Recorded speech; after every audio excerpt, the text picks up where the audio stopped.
هاد القصه من اذكى القصص اللي وقعت. فكيفاش وقعت كيفاش تمت هاد العمليه؟ هادشي راه نعرفو بعد الانترو. نبداو.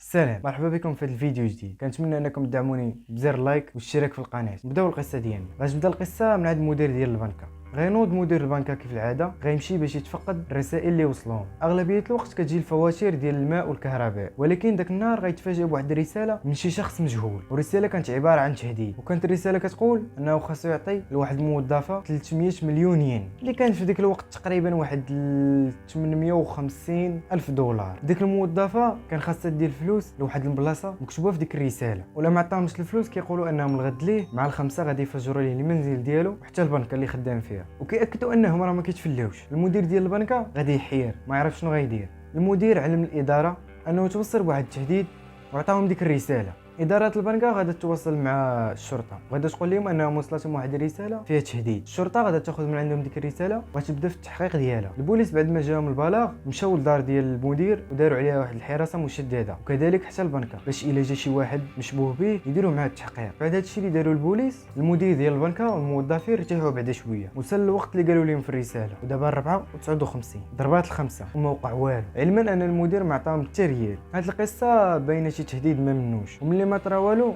الحراسه قلات لا في المنزل ديال المدير ولا البنكه، رغم ان البنكه ديما كتكون فيها الحراسه بتهديد ولا بلا تهديد. وصافي القضيه غادا تنسى، ولكن المدير عيط على الموظفين كاملين وغيجمعهم وغيقول لهم راه ما طرا والو، ولكن ردوا بالكم ما تعرف توقع شي حاجه، المهم ديروا اتونسيون. الوقت اللي وقعت فيه هذه القصه كان هو الوقت اللي كيتفرقوا فيه لي سالير، وديك الساعه كان لي سالير كيتشد كاش. وفي واحد النهار الشركه ديال توشيبا قالت البنكه انها تصيفط لها شي مبلغ باش تخلص به الموظفين ديالها. البنكه كانت تشد داك الفلوس وكديرهم في واحد الطوموبيل وكتصيفط معاهم 4 ديال الموظفين خدامين في البنكه. وبسبب داك الشيء اللي وقع الموظفين كانوا مخلوعين شويه، ولكن مع الطريق بقاو غاديين حتى قربوا لواحد الحبس. حنا كنعرفوا الحبس انه تيكون مأمن، وبداو كيرتاحوا شويه. الطوموبيل اللي غاديين فيها واحد نيسان كحله، قربات للشركه ديال توشيبا، قعد لهم تقريبا واحد 200 متر يوصلوا للشركه. ملي قربوا للشركه ديال توشيبا فجاه خرج واحد البوليسي راكب في واحد الموطور ودار بالزربه عليهم، وقف وقال لهم خاصكم ضروري تهبطوا من الطوموبيل وتمشيو تخباو. الدار ديال المدير تفرقعت، ويمكن ان تكون هاد الطوموبيل حتى هي مفخخه. ديك الساعه الموظفين الربعه خرجوا من الطوموبيل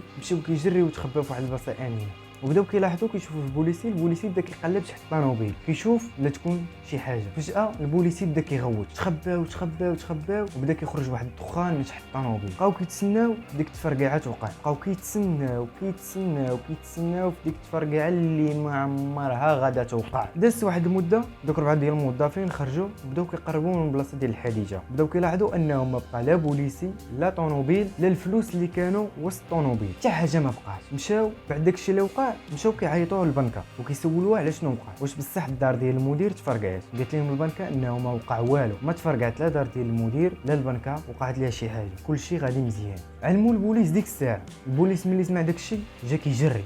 بداو البوليس كيقلبوا في ديك البلاصه اللي وقعت فيها الحادثه، غيلقاو اثار ديال فلاما اللي كيستعملوها المشجعين في الماتش. استعملها هذاك اللي كان متنكر وداير راسو بوليسي باش يوهمهم انه كاين دخان خارج من الطوموبيل، يعني شي حاجه غادا تفرقع. بطبيعه الحال داك البوليس اللي قلنا في الاول كان غير شخص متنكر. ومن بعد بدا البوليس كيقلب لقى اثار ديال 120 دليل وبصمات، يعني خربقوهم ما خلى لهم حتى شي طريق باش يوصلوا للمجرم. دازت مده على العمليه وما كاين حتى خبر على شكون اللي دار هذه العمليه ولا المجرم اللي طبق هذا الشيء. البوليس ما لقى والو، هما يشكوا في ديك 4 الموظفين وبداو كيبحثوا معاهم، وفي الاخير لقاو انهم ما عندهم حتى علاقه بداك الشيء. ملي وحلوا البوليس ما تسرطاش ليه، بغاو يلصقوه في شي واحد باش يبانوا انهم ما انهزموش امام السارق. شدوا واحد خونا كان سمم راسو ومات، وقالوا انه يقدر هو اللي يكون سرق ديك الفلوس، ولكن في الاخير ما كاين حتى دليل كيأكد انه هو اللي سرق. خونا ما عنده حتى ريال اصلا. مره اخرى عاوتاني شدوا واحد الدري عنده 26 عام فايت داير واحد البراكاج بنفس الطريقه، وفايت مشدود وشكوا فيه وقالوا انه هو اللي دارها، ولكن من بعد التحقيق لقاو انه كان تيدير واحد الفحص في السبيطار وما لقاو عليه حتى شي دليل وما كانش هو اللي طبق ديك العمليه. عاوتاني بداو من جديد ولكن والو. ومن بعد 6 سنين والتحقيق مفتوح شدوا واحد الدري عاوتاني شكوا فيه لانه كان عنده واحد المبلغ كبير ديال الفلوس، ولكن عياو ما يحقوا، ما قدروش يبينوا انه هو اللي دار ديك العمليه، رغم ان الفلوس اللي كانت عنده ما قدروش يوصلوا حتى شي حاجه. هو رفض يعطيهم المصدر ديال الفلوس اللي عنده، ولكن ما كانش هو. هذه كانت اول عمليه سطو ما كيتشتش مولاها. ومن بعد 18 عام قالوا بغاو يعرفوا غير شكون اللي دار هاد العمليه، يخرج يدير شي فيديو راه ما غيشدوش، غير يخرج باش يعرفوا شكون هو، ولكن حتى شي حد ما قدم راسه. دابا دا 60 عام وما جا حتى شي واحد باش يعترف. في الغالب اللي غيكون دار هاد العمليه غادي يكون مات، ولكن تبرع بديك الفلوس. وهذه كانت اول عمليه سطو بلا ما يتشد مولاها. الى هنا تنتهي حلقتنا، شكرا على حسن الاستماع والى اللقاء.